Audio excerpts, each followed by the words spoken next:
poder do hábito. O ser humano é uma criatura do hábito, não é mesmo? Os dias se repetem e apesar de você achar que está no controle, tomando decisões o tempo todo, a verdade é que na maior parte do tempo, você só está repetindo hábitos pré-determinados. Em O Poder do Hábito, Charles Duhigg ressalta o impacto dos seus hábitos em quem você é e no que você é capaz de alcançar. Os hábitos fazem parte da fundação das nossas vidas, nossas empresas e são responsáveis por uma grande parte dos resultados que você obtém. Vamos juntos nessa jornada? Como os hábitos funcionam? Eugene Pauly era um paciente idoso que teve problemas cerebrais causados por uma cefalite viral e por isso perdeu a capacidade de usar uma parte do seu cérebro, o lobo temporal medial. Todo o resto do seu cérebro continuou funcionando normalmente, mas sua memória ficou prejudicada. Ele se tornou incapaz de se lembrar de qualquer coisa que tivesse ocorrido após 1960, mas se lembrava de tudo o que aconteceu antes deste ano. Ele se transformou em um homem incapaz de aprender coisas novas.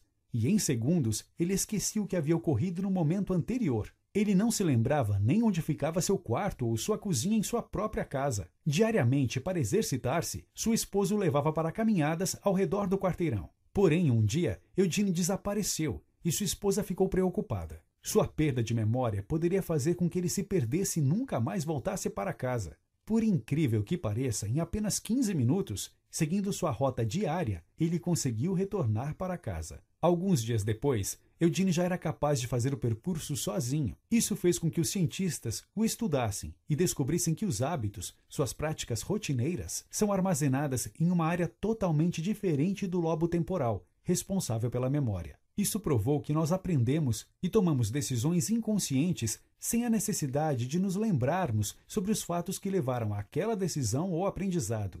Esse é o poder do hábito. Acionando hábitos. Nosso cérebro é uma máquina poderosa. Ele está constantemente encontrando maneiras para se esforçar menos e automatizar rotinas, apenas para economizar energia. Um hábito funciona em um fluxo de 3 etapas. Gatilho. Alguma coisa acontece e seu cérebro entende esse gatilho como um chamado para entrar no modo automático e escolher qual rotina usar. Rotina é uma ação física, emocional ou mental, que é automaticamente acionada pelo gatilho. Recompensa. Um estímulo positivo ocorre e diz ao seu cérebro que aquela rotina funciona e por isso deve ser armazenada. Entender como os hábitos são acionados é importante, pois nos dá controle sobre nós mesmos. Ao entender os gatilhos e as recompensas, somos capazes de alterar, adaptar e criar novas rotinas. Como criar novos hábitos? O principal motivo pelo qual as pessoas estudam hábitos é para aprender a criar novos hábitos e reforçar hábitos positivos. Um hábito relativamente novo,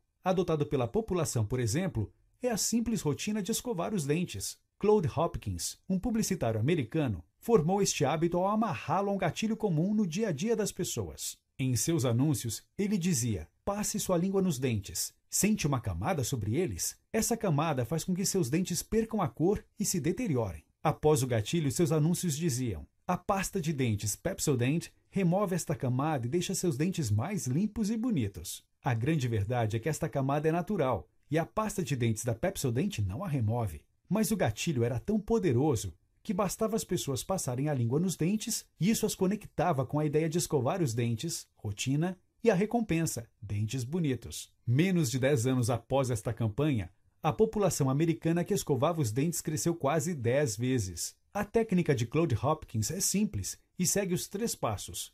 1. Crie um novo gatilho na mente das pessoas, na sua mente. 2. Associe uma rotina positiva a ela. 3. Crie uma recompensa mental ou física associada à manutenção deste hábito. Mudança de hábito. O treinador americano Tony Dungy tinha um método não convencional e extremamente bem-sucedido para seus atletas.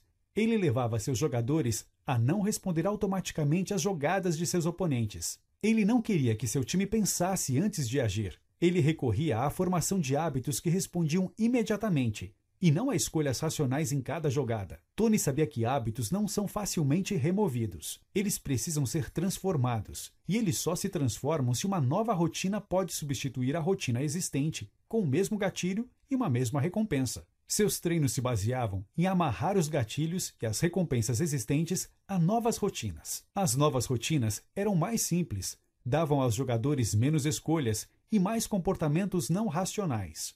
Com seu método, Tony conquistou dezenas de títulos e se tornou um treinador lendário. Outro método extremamente bem-sucedido de mudança de hábitos são os 12 Passos dos Alcoólicos Anônimos. O método simplesmente propõe novas rotinas para o gatilho da necessidade física de consumir álcool e utiliza as mesmas recompensas que o álcool desperta nas pessoas, como relaxamento, necessidade de companhia, redução de ansiedade, etc. Porém, o método do AA, por si só, ainda tem dificuldades de transformar os hábitos das pessoas. Por isso, ele investe também na criação da crença de que as pessoas viciadas em álcool precisam da intervenção das outras pessoas. Elas precisam acreditar que tem mais gente envolvida nessa transformação para não decepcioná-las. Essa fé é um ingrediente essencial para mudar hábitos, pois a mudança ocorre em sociedade. Pequenas vitórias têm grandes impactos. Existem muitos hábitos em nossas vidas que influenciam dramaticamente a maneira como vivemos e como as empresas funcionam. Um hábito positivo leva a outro. Isso cria uma cadeia de hábitos positivos que funcionam bem em conjunto. Pessoas que começam a exercitar-se, por exemplo, naturalmente começam a se alimentar melhor, tornarem-se mais produtivos no trabalho e, consequentemente, o estresse é reduzido. Na sua vida ou na sua empresa, é essencial identificar um hábito fundamental que precisa ser mudado. E este hábito trará melhorias diversas em vários outros hábitos que impactam seu dia a dia. Encontrar o hábito fundamental é difícil e requer uma abordagem de tentativa e erro. O importante é identificar algo que é pequeno o suficiente para ser mudado e tem impactos positivos no todo. Em 2009, por exemplo, um estudo provou que o simples hábito de anotar o que as pessoas comiam era capaz de ajudar as pessoas a identificar padrões de alimentação, o que fazia com que elas planejassem melhor o que comiam e as tornava mais saudáveis. Neste estudo, o grupo que tinha os diários de alimentação perdeu o dobro de peso que os demais participantes. Foque em encontrar pequenas coisas. O papel da força de vontade. Cientistas já provaram que a força de vontade é um ingrediente fundamental para o sucesso, com muito mais impacto que a inteligência da pessoa. Isso foi provado em um experimento chamado de teste do marshmallow. Um doce era colocado na frente das crianças, e aquelas que resistissem à tentação de comê-lo por 15 minutos ganhariam outro. O resultado é impressionante. Crianças que conseguiram esperar para ganhar o segundo marshmallow obtiveram as maiores notas nos testes finais do ensino médio, maior taxa de acesso à universidade e melhor desempenho acadêmico. Porém, o ser humano tem um estoque limitado de força de vontade e ele também precisa ser exercitado. Quando desenvolvemos nossa capacidade de adiar a recompensa através do treinamento da força de vontade, ampliamos nosso estoque e nos tornamos capazes de realizar mais. Como líderes criam hábitos? Todas as empresas têm hábitos institucionais, que são repetidos diariamente por seus membros. Apesar de uma empresa acreditar que toma decisões planejadas no dia a dia, a verdade é que existe uma máquina de rotinas que levam às decisões da organização. Empresas bem-sucedidas cultivam hábitos que equilibram o poder e a paz. No início dos anos 2000, por exemplo, o Hospital Rhode Island era considerado um dos melhores dos Estados Unidos. Porém, com o sucesso, uma cultura tóxica se instaurou. Médicos tratavam mal as enfermeiras. Isso levava a maus tratos aos pacientes e erros médicos. O executivo responsável pela qualidade do hospital tomou ações simples que mudaram completamente a cultura do hospital. Apenas instalando câmeras nos consultórios, checklists de conferência para várias situações e um sistema de avaliações, permitiu que as enfermeiras prevenissem erros operacionais e quaisquer maus tratos. Essas medidas simples formaram novos hábitos que fizeram com que o hospital recuperasse sua autoridade e ganhasse diversos prêmios de qualidade. Como as corporações manipulam hábitos? Nos últimos anos, com o advento da internet e da computação, as empresas passaram a ser capazes de capturarem um alto volume de dados sobre os hábitos dos consumidores para predizer suas ações, novos produtos e demandas do mercado. Isso fez com que elas descobrissem que hábitos são mais importantes do que as intenções do consumidor no processo de compra. Com isso, porém, surge um desafio. Cada pessoa tem hábitos únicos, pessoais. Por isso, ao analisar este alto volume de dados, as empresas que entendem o papel do hábito no processo de compra são capazes de personalizar seus produtos e serviços para os hábitos dos grupos mais comuns de pessoas. Com informações como suas compras anteriores, sua idade, sexo e os meios de pagamento que você usa, as empresas conseguem criar grupos de usuários que agem de maneira relativamente similar. Se você compra pirulitos e fraldas toda vez que vai ao supermercado, por exemplo, as empresas podem descobrir que você tem filhos de idades diferentes. Com estas informações, as mesmas empresas são capazes de lhe enviar recomendações de produtos e cupons personalizados. Uma outra abordagem comum no marketing usando dados é se aproveitar de grandes eventos na vida das pessoas, como o primeiro emprego, o casamento ou o nascimento de um filho, criando oportunidades de formação de novos hábitos nas pessoas. Você precisa entender que as empresas acompanham seus hábitos e os usam como iscas e gatilhos para a manipulação dos seus padrões de consumo, e estar pronto para resistir a ofertas que se aproveitem disso. O hábito e a sociedade, criando movimentos. Em tempos de segregação racial nos Estados Unidos, uma história se destaca. Rosa Parks, uma mulher negra, desafiou o sistema e se assentou na parte branca do ônibus, que era dividido entre brancos e negros. E ela começou uma grande onda que culminou com o fim desta segregação através deste simples, mas poderoso gesto. Ela foi presa e quase imediatamente grupos começaram a distribuir panfletos e fazer um boicote ao sistema de transportes. O boicote se tornou um novo hábito da comunidade, gerou protestos e, eventualmente, a necessidade do Ato dos Direitos Civis de 1964 nos Estados Unidos. Rosa não foi a primeira pessoa a fazer isso, mas este também não foi apenas um ato desafiando o sistema. Ela tinha laços e amigos em sua comunidade. Os comportamentos que ocorrem sem planejamento racional, como o que ocorreu com Rosa, são muitas vezes os pilares das grandes mudanças na sociedade. Movimentos como este acontecem pois existem hábitos relacionados ao grupo de amigos, vizinhos e grupos com relação a uma causa. A ação de Rosa cresceu, pois foi adotada pela comunidade e as pessoas queriam demonstrar uma nova identidade e participar de um grupo que se unia através do desejo pelos direitos civis.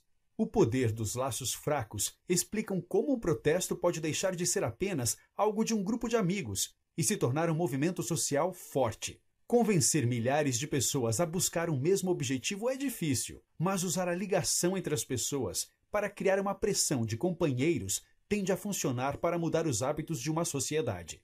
Somos responsáveis por nossos hábitos? Em 2010, um pesquisador de neurociência descobriu algo fascinante ao fazer exames de ressonância magnética, comparando cérebros de viciados em jogos de azar com jogadores casuais. Quando viam as máquinas de cassino rodando, o cérebro dos viciados sempre reagia com uma sensação de vitória, mesmo quando eles perdiam, enquanto os jogadores casuais registravam corretamente suas perdas na memória. Esse é um ponto-chave na formação de hábitos. Quando o viciado se recompensa em uma situação de derrota, isso cria um círculo vicioso que leva a mais jogadas e a maiores perdas. Os jogadores casuais só registram a recompensa quando param de jogar e isso evita a perda de dinheiro. Charles se pergunta sobre a moralidade disso. É correto formar hábitos que destroem a vida das pessoas? O jogador viciado é responsável pelas suas más decisões? Apesar do questionamento moral e de sermos incapazes de julgar de quem é a culpa, para Charles, uma vez que você entende que o hábito existe, você tem a habilidade de mudá-lo.